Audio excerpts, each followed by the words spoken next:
What is going on, guys? Welcome back. Commentary for you. Want to thank my sponsor, Steel Supplements. Link and discount code down in the description. Also, you hear me talk about my Glance LED, and what a day for the Glance. If you're keeping track of Major League Baseball, or you want news updates like the earthquake that happened in my area, hopefully everyone is safe, or the weather you want to keep track of, which played a role in this game because, believe it or not, we had snow and we had baseball.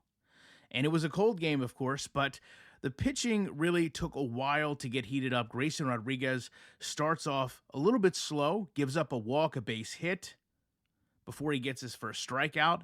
Andrew McCutchen puts a ball deep that Anthony Santander was able to reel in. On the other side, Jones gave up a home run to Ryan O'Hearn. Then has to deal with Westberg and Cowser, who was starting for Austin Hayes. If you watched, I did a video yesterday about Hayes giving up his starting spot, perhaps. Now, the official report was that Austin Hayes was under the weather, and that's why Colton Cowser was getting the start.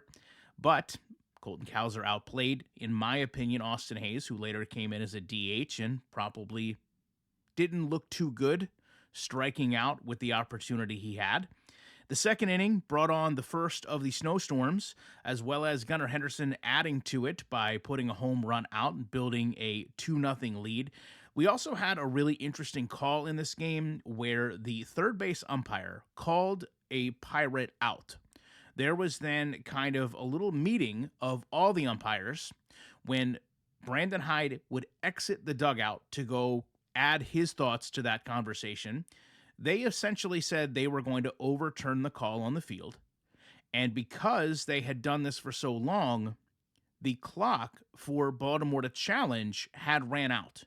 So we would assume that maybe this was reviewed by the league in real time, but that wasn't mentioned on the broadcast.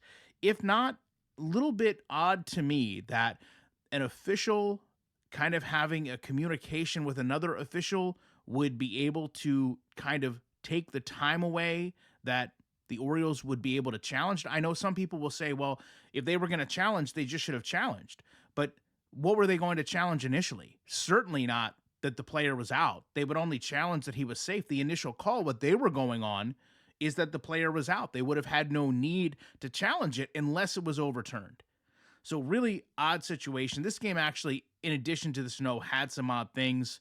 Ryan O'Hearn took advantage of one of them. Some miscommunication between Taylor and Reynolds in the outfield leads to, I think, his maybe sixth or seventh triple of his whole career. Henderson would continue to play very well. Ramon Urias would get his first hit of the year.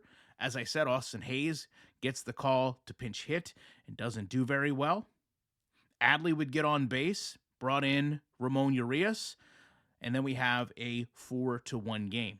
After giving up a second home run, though, Grayson does get pulled, leaving the game with a score of 4-2. Cedric Mullins kind of puts the game out of hand if it wasn't already with a home run of his own.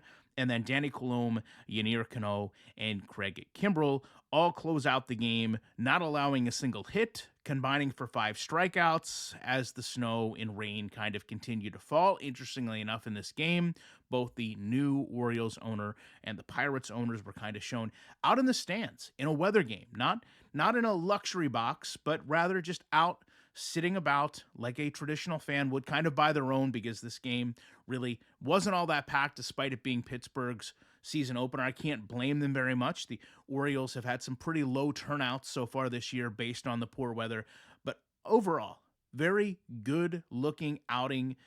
If you look at it from the total picture, yes, did have some home runs, but those are going to happen when you're throwing really fast pitches. It was also mentioned during the broadcast, Grayson Rodriguez kind of had this dream of pitching in a snow game, not just like foreboding this week he had the dream, but in general, he's always wanted to pitch in the snow. He felt like he would have an advantage because a lot of times players don't want to put a bat, especially if they're cold and tensed up, to those fastballs. So it's pretty cool that he got to live out that dream, get a win, and the Orioles look pretty good as a team in the process as they try to get back on track after some kind of less than stellar performances from the expectation they set at the beginning of the year.